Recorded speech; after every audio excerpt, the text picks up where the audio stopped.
भैया हमरे एसपी चाचा के यह बा सवारी, अब बिना तेल पानी के जाए ससुरारी। मोदी जी कितनो डीजल महंग करें, कितनो पेट्रोल महंग करें, एकदम सस्ती और सरल सवारी। 1 रुपया लागे ना, जो रुपया लागत भैया बचाई ला, ससुरारी ले जा मिठाई सड़वाइन। हाँ ये बेचारा जो पैसा भेज तो हमान के लोग दे दे। ए भैया कहना का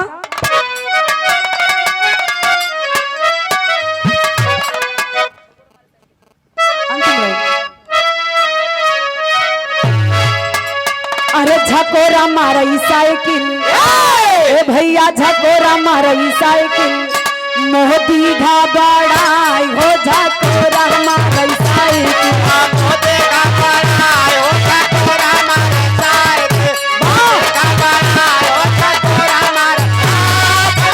मारई साइकिल, झकोरा मारई साइकिल, झकोरा मारई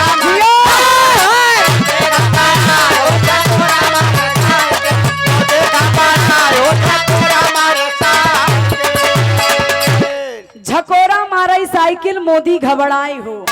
इस भाव को समझते हुए हमारे मौसा जी दिनेश यादव जैतपुर भिटार की धरती से बहुत बहुत प्रणाम, 100 रुपया के आशीर्वाद। और एक लाइन कहना बाका,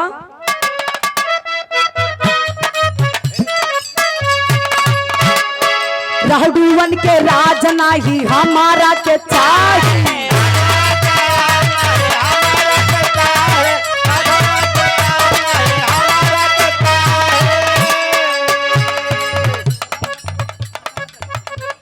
सभासद सम्मानित गार्जियन संतोष यादव बीडीसी रामनगर की, अच्छा बीबीगंज रामनगर की धरती से, बीबीपुर संतोष यादव बीबीपुर भैया की तरफ से 500 रुपए के हमके आशीर्वाद मिलल। अब 500 रुपए खड़े खड़े अकेले लेते हैं, फायदा में है, बैठ जाए। बहुत बहुत प्रणाम। राडुवन के राज नाही हमारा के चाहे, राडुवन का राज नहीं हमारा के चाहे, राडुवन का राज नहीं हमारा के चाहे, उन्हन के गुलामी नहीं हमारा के चाहे, अनन का गुलामी नहीं हमारा के चाहे, अनन का गुलामी नहीं हमारा के चाहे। 24 में हुई है भैया,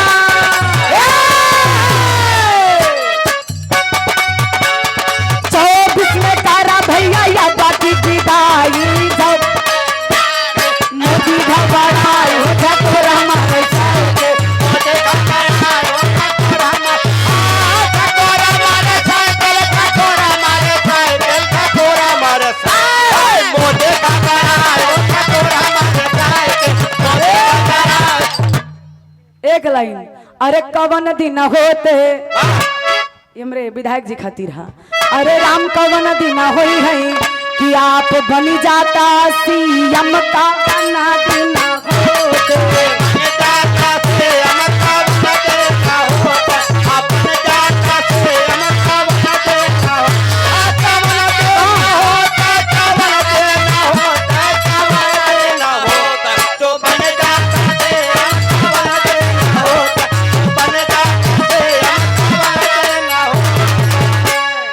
बहुत बहुत धन्यवाद। हाँ अपन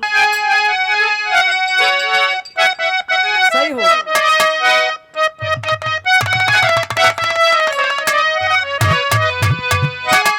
अरे आइल समैया कि आइल समैया, अरे लगावा यकिलिया चलावा मिटावा धुआं धाड़काई,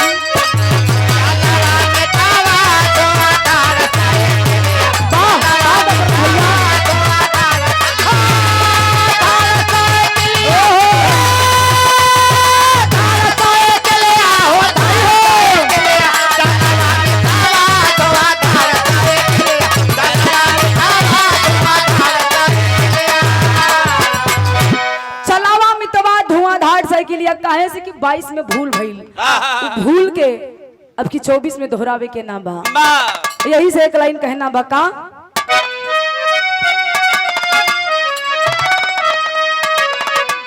कि हमरे एसपी चाचा के अरे यह बा सवारी, अब की बार कि हमरे एसपी चाचा के अरे यह बा सवारी बिना तेल पानी के जाए ससुरारी।